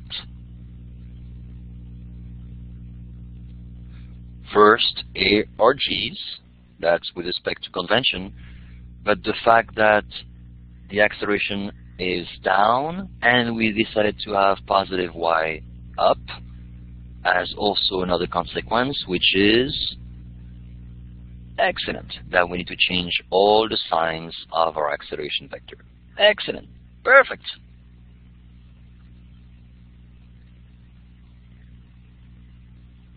That's it. Those are simplified equations. Our phi naught is up because the frog is jumping upwards. So the sign of phi naught is positive. We're good to go. All right, those are equations. Now let's look at what they ask for. What is the initial speed as it leaves the ground? So what are we looking for? Which is the variable that we're looking for? And what is the condition that we have? As we read this question carefully. Excellent. We're looking for V naught. And what is the condition? And only the magnitude of V naught. Almost. Almost. What is the initial speed as it leaves the ground? Ground. Sorry. What is that condition referring to? As it leaves the ground.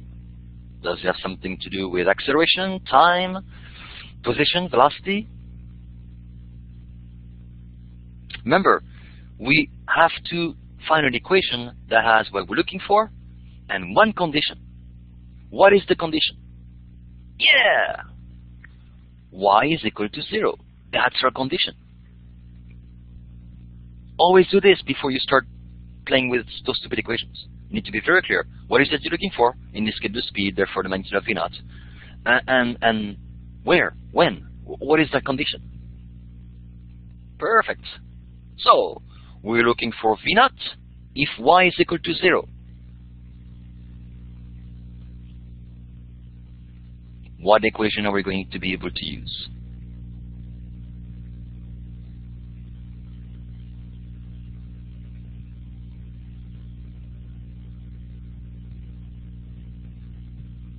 And that's a little bit tricky problem. 2, Jamie, that means that you know the time. Which time are we going to consider?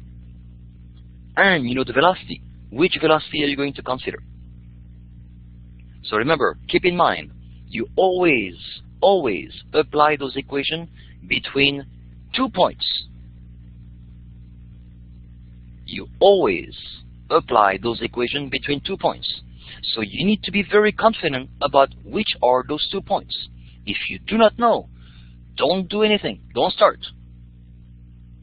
Always have that very clear. Henry said, isn't y equal to 0 imply V naught? The V naught due to the... No.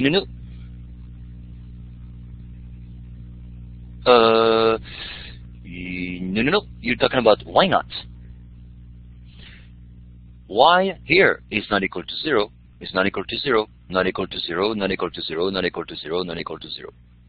Here, y is equal to 0. That was our y naught. Does it make sense?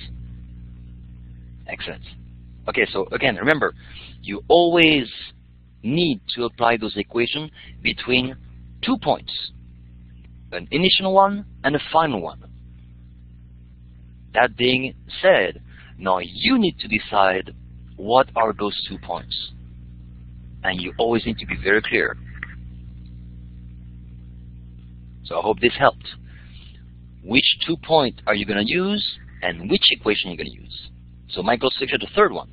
Okay, between which points are you going to apply the third one?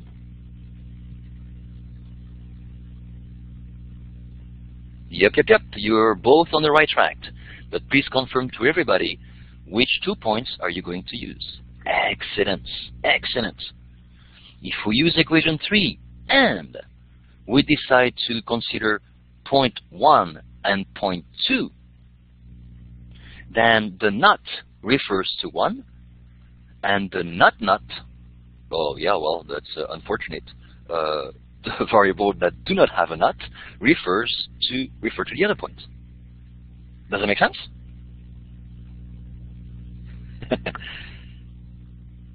And by having clarified this, then you know right away what V is. Because what is V at position 2? Excellent. Therefore, now we have everything we need. What are we looking for? Ah, yeah, sorry. So V naught is going to be equal to 2GY square root, plus or minus. We know Y, we know G, we know 2. Y is going to be equal to positive 0.5 because we're above our x-axis. And which sign are we going to keep? Exactly, u to the apex or the apogee. Excellent. We're going to keep only the positive one. Perfect. Okay? So again, the reason why I'm stressing this, that those equations have to be applied between 2 states, 2 different positions or 2 different times, and that you have to be very clear about what they are, is because you could have applied equation 3 between point 1 and point 3. It's a free country. Can you still apply equation 3 between 1 and 3? Or do you have too many unknown? And if so, which one?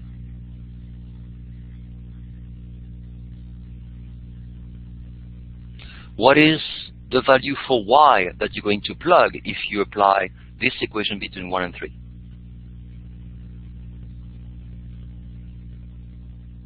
Look at your diagram. That's why it's so useful to have a diagram. And a coordinate system laid out on top of it. What is your cookie frog? Where is your cookie frog located at position 3? Yeah. So now you have 0 here. So now you have v squared is equal to this, minus 0. Correct? And as Henry pointed out, this velocity has to be the velocity at position 3. And that's the one that we need to obtain V naught. And we don't know what it is. So we're toast. Okay? Does that make sense to everybody? Excellent. So make sure you always keep that in mind. As you're going to substitute values into the equation that you have identified, always stop. Whoa! Okay, let me make sure. What are the 2 points that I'm going to use to apply this? The not variable will be associated with the first point, the initial point. And all the other variables that do not have a not, will be the value corresponding to the other points, what we call final. Perfect. Perfect, perfect, perfect. So 1 and 3 is not an option. Good.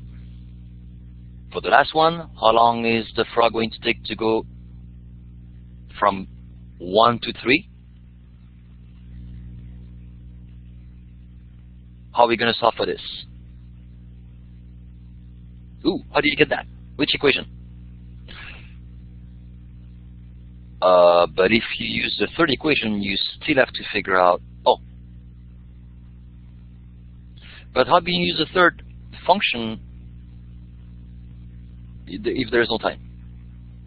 Yeah, we know V naught now, but there is no time in the third equation, and we're looking for time, right? All right, let's look for another one.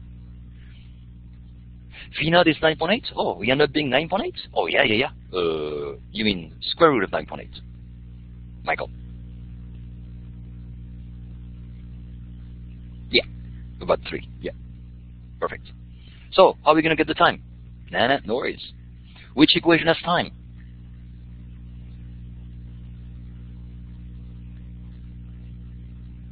Second one. Thank you, Michael. That's the one I wanted to pick. Let's use the second one. Between point 1 and 3. What are the values you're going to substitute here? Oh, okay. Okay, Henry. So, even better. You're going to start for time, right? Time is going to be equal to V naught minus V divided by G. Which value are you going to put for each?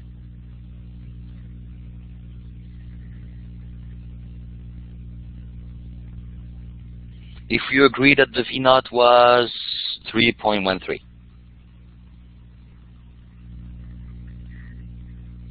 Wait, we're using equation 2, right? We're going to do 1 after. But I thought you guys wanted to use the second equation. From the second equation, as you saw for T, you have this. Can you tell me the values that you're going to substitute? No worries, we're going to do equation 1 after. No problem. What is V naught?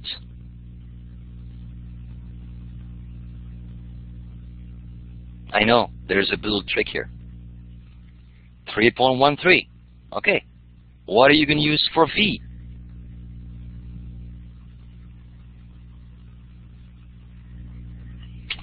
Remember, we have agreed that we're going to use equation 2 between state 1 and state 3. V is not 0 at state 3. We agreed earlier that in magnitude they were the same, right? Remember, when we do look at state 3, we're looking at the instant right before it hits the ground. Because after it hits the ground, then it's not free fall anymore. The acceleration is not going to be 9.81. So it's the instant right before. Excellent. Thank you, Tyson, for pointing that out.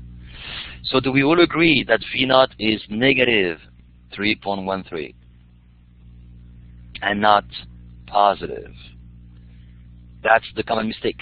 People will end up with 0. Like, hey, time is equal to 0 to go up and down. That's something is funky. Okay?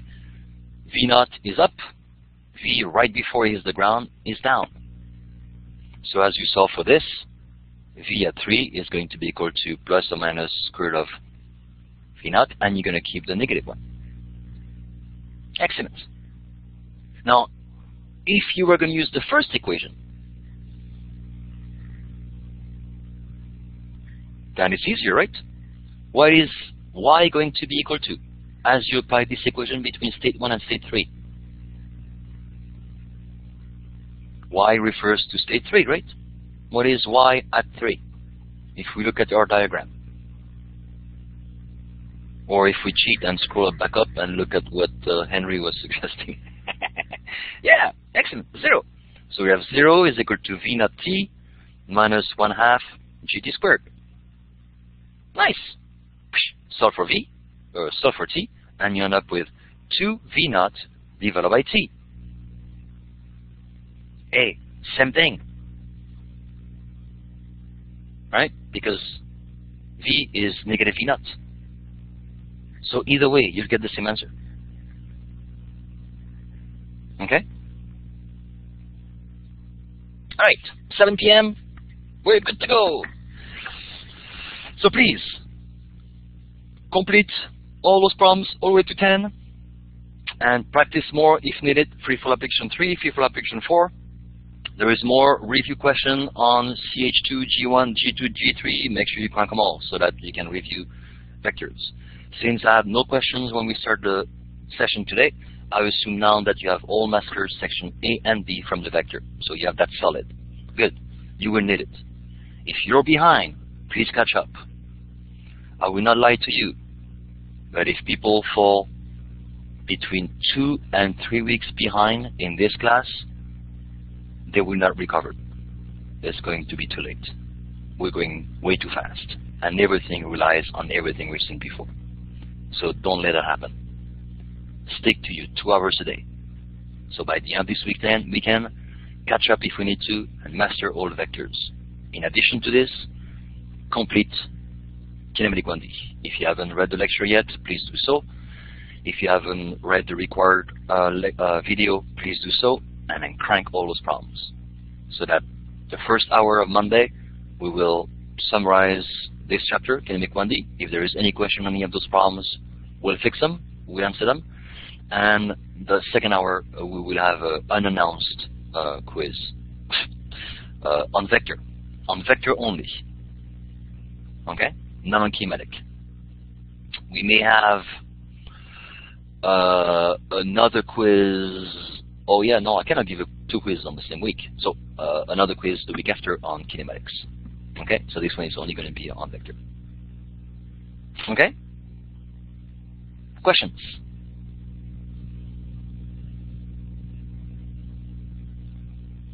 All right, so keep in mind, 17th chapter, 16 weeks. That's most likely your paced. A chapter a week. So far we're doing good. We did 2 chapters a week, which is good news, because then we can spend more time on more challenged chapter later on, which is 10, 11, 12. No, remember, quizzes are through Google Form. So, again, if you forgot, please rewatch the recording from last Monday. I'm going to send an email at the beginning of the quiz, as we are all going to be here. This email will have a link. You all click on that link. Okay, it comes back to mine. And then you're going to be facing a Google form with a bunch of questions. I'm going to use those funny little thing as breakup rooms. I've never used it before, so it's going to be the first thing on Wednesday. On Monday, so let's see how that goes. Which means that you will be able to talk to each other as you work on the quiz. That's the whole point, so that you learn from each other. And then you have to submit your personal solution by the end of the hour. Okay? So everything that you will see in the quiz is something that we've done before, or that I have asked you to do before, so there shouldn't be any surprise. And those quizzes are here to make you realize, okay, I know what I'm doing, that was a piece of cake, I'm on track. Or, oopsie, I had a problem with this one, therefore I need to review those type of topic. You're welcome, Michael. But, well, no but. The reason for those quizzes is I've noticed often in the past that people procrastinate way too much. And they fall behind, they can't catch up, and they have to drop. So those quizzes are meant to help you not to fall behind, and to help you identify, okay, I'm good, I'm not good, I need to study more, or I'm still on track. Okay, so hopefully this will help. So I really expect everybody to have full points on the quiz allocation points, because the tests are much harder, obviously. Okay? Any other questions? Sorry, I'm a little bit over time. So if you need to go, feel free to go, please. I'm still recording. So if you need to, go eat, to go drink, or go run, please do. And you can always watch the recording tomorrow and catch up on the last 10 minutes. Other question. I got an answer that was bigger than 1, 4. But that math seems to suggest that it should be less than 1. I got 1.33 for T. 1.33 for T. Oh, wait. I put a T here. That should have been a G, right? I'm sorry. Well, V naught is 3, right? So 2 times 3 is about 6, and divided by 10, 0.6. Oh, you forgot a T in there. Anyway, 3.13 times T. This one.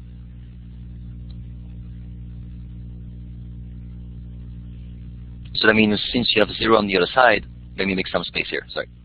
So y is equal to v naught t minus 1/2 gt squared, right? That's the one you used? Yeah. Let's read it together. Okay. So you know that this is equal to 0, right? So you have 0 is equal to 3.13 t minus 9.81 divided by 2 t squared. Now here, you don't have to use the quadratic, right? Because you have a 0. So you can use 1t. So as you solve for t, then you have 2 times 3.13 divided by 9.8. So roughly, it should be around 0.6. Does it make sense? Excellent. Yeah, always check with numbers.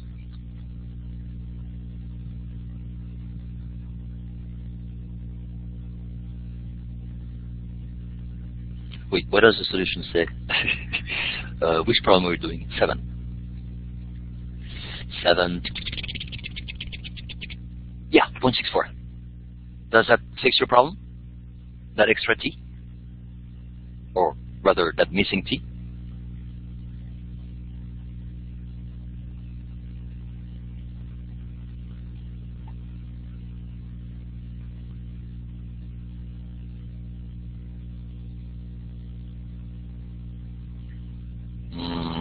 Okay, I don't like the think. Okay, perfect. And hopefully you will be 100% confident. All right, let's take a quick break, and then I want to talk to the WI. Folks, if you know the WI and you'd like to stay, you can, so that you can stay for office hours after 7:30. But I'd like to talk about the assignment that they had to do for today, mainly watching the videos, start creating an account, and I'd like to see how things go. Only one person sent me his space, which I didn't ask for, but that was very nice. Thank you. So that at least I know that you know what you're doing and you know how to start. But I want to make sure everybody else also is on the correct track. And then I want to talk about the change of schedule that I've made. You're welcome. So quick break, 7:10. Let's meet again in 7 minutes. 7:17.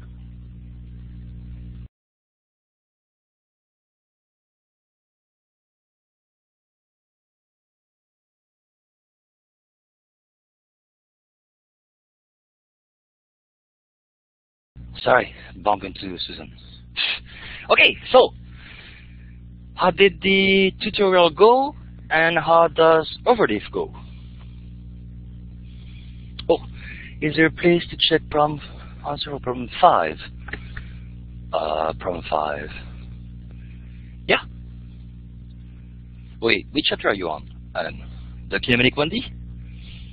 All the answers are right below. So you see problem 1 to 10, and then there's a link that says answer to basic problems. Yep, so it's right there on the page. Hang on, just to make sure we're on the same. Whoops. Let me try to share my screen.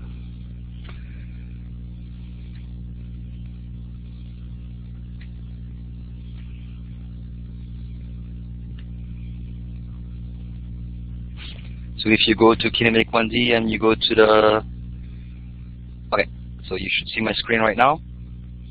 So I'm going to go to Kinematics1Da, click on it. Then as we talked about last time, you have 3 links: lectures, homework, formula. Click on homework. So this is the set of problem. And the answers are right here, right there, in the middle, centered. Do you see them? Ah, perfect. Yeah, most problems have the answer. Sometimes they don't, so work it out. And if you want to know the solution, either bring it to class so we can do it together, or just take a picture of your work, send it to me via email, and by the next day I will get back to you.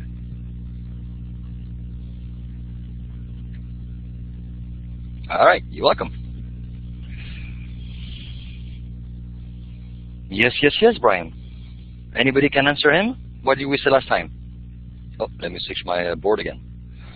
What is the template and the outline to follow for the homework?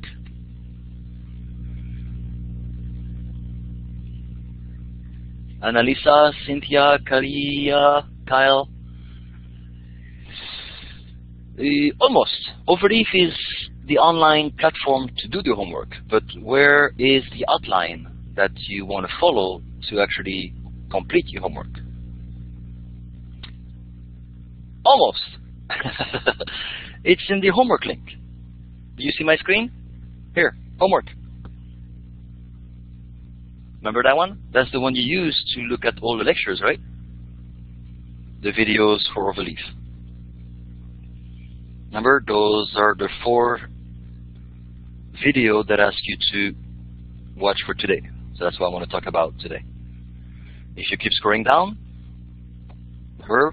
we discussed this. Those are the templates. Those are the guidelines.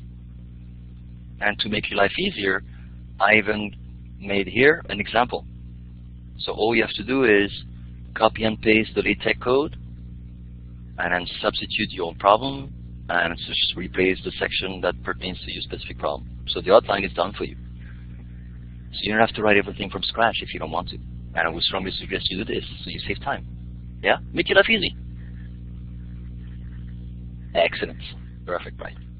So, are those videos okay? Is everybody able to first create an account? Second, create a simple PDF output. Knows how to insert equation. Knows how to insert table. And figures. Figure is the tricky one because you need to upload it. Okay. So please start with those templates. 1, 2, 3, 4. That's what they're here for, to get you started. And then from watching those and playing with them, then you're going to get a feel about how that works. And then you go steal the template for problem 1, create your homework with this, and then all the skills that you learn through those tutorials, and then bang. Also, I would strongly suggest that you write it out on paper first. That will save you a lot of time. So write all those steps. So print out the PDF so you have the template in front of you. Write out your solution on paper. It goes much faster. And then once you're satisfied with this, and you have the correct answer and submit it to me in 3 weeks, then you just have to type it up. It's going to be much faster than trying to solve the problem as you type it. It's like when you do programming. You don't start writing code until you have worked out the workflow of your code. Because then you end up writing shitty codes. And then you have tons of errors. So follow the same method as when you took E150 or E160 if you've taken it. Okay? So any questions or problems that you may have encountered on those overleaf tutorials? Is everybody on track?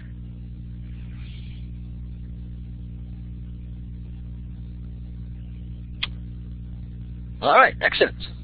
So what I've done is I've modified the schedule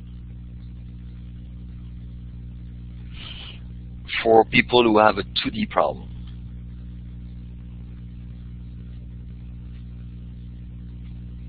So I moved the deadline by a week. So for the first homework, you technically now have 5 weeks. So the first deadline is in 3 weeks instead of 2. So by then, since we're going to start Kinematics2D on Wednesday, then you will have more than just 3 days to work it out. So hopefully that will make your life easier. Okay. Sure, you're welcome. Remember, as I mentioned, same for the quizzes.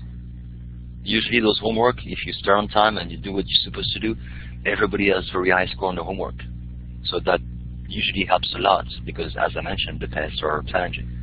So if you have full point on the quizzes, which means you stay on track, you study every day for 2 hours, you're always up to speed, even a little bit ahead of me, and you do your homework and you start early, then those two point allocation, you have 90 plus. So that, if one of the tests, something happened and didn't work as good as we expected, then you have all those points to complement it and keep your grades up. So, any specific questions?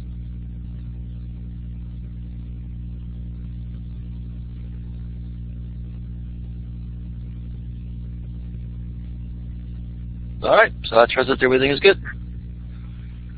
Usually my motto is no questions, no comments, no feedback. Life is perfect.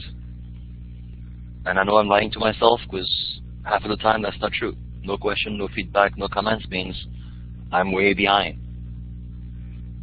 Hopefully you're not in that case. And if you are, do something to change it.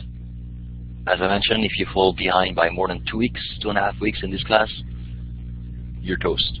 You're gonna have to drop the class. You will never catch up, ever. We go way too fast. We have too much to cover. So I don't want to lie to you by saying, yeah, no worries, you do it next week. No, You have to catch up by the weekend, if you happen to be behind. Okay. Well, did today's session help?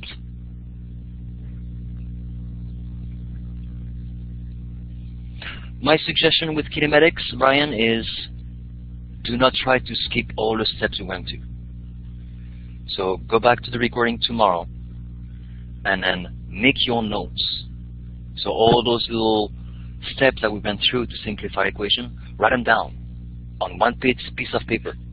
And then that's the one you're going to use to solve every one of the other problems. And the more you're going to use them, the more you're going to practice, the more it's going to be easier. You're going to have to memorize it, and then life is going to be better. Yeah, I know. I apologize. I go fast. Even though I tried to go slow at the beginning, I go fast because I just have to. So my suggestion is, please stay ahead of me. So you have the schedule. You know exactly what we're going to be doing. I usually announce it like today, what we're going to be doing next time. So go ahead and study material before we get there. So at least you see it once. So that as I go over it, then it's the second time you see it and it sinks better. Rather than seeing it the first time when we meet. And usually, if people don't watch the lecture or even looked at the problem before we address those issues, since I don't lecture, everything looks French. It's like, what is it doing? So you're wasting your time. And you want this collaborate session to be as useful as possible for you. For those to be as much useful as possible, you need to have looked at the material before and think about it before. So that as I go over it, bang, the click happens. Okay? I know it's not easy because it requires that you spend the time. And sometimes we don't have it. But that's what we're going to do. Okay? Any other questions? It is now office hour time, so it can be either concerning WI or anything else. Sure.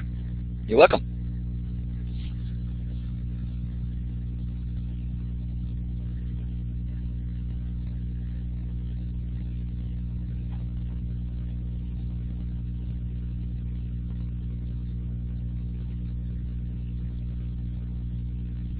Cynthia, Karia, Kyle, Brian, everything okay?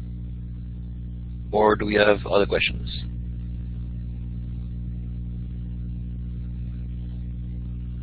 Nothing. Or rather, everything. Yeah, thank you, Kyle. Crank those problems over and over and over until you can visualize them before you start writing anything and can crank them accurately in 15 minutes, 1-5. Once you reach that state for every one of those problems, you're good to go.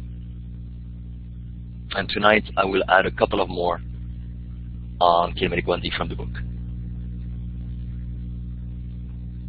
So every day you should do problems. That's the best. From a physiology point of view, you should study this every day so that your neural pathway will get more efficient over and over and over. Yes, Brian, shoot.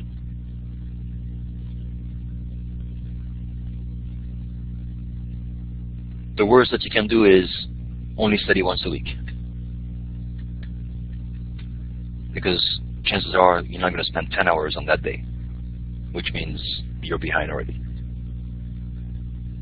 So studying and thinking about this and practicing every day for 2 hours is the most efficient way.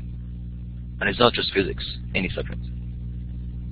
It's better to do it a little bit every day than nothing at all for a long period of time and then crank it. Karia. How do you do the vectors in problem 3 and 4? Those problem 3 and 4 are from the vector chapters, right? Okay. Let me bust them up. Number 3.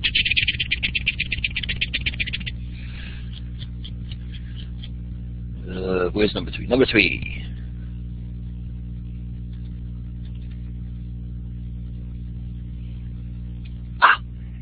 use the hint.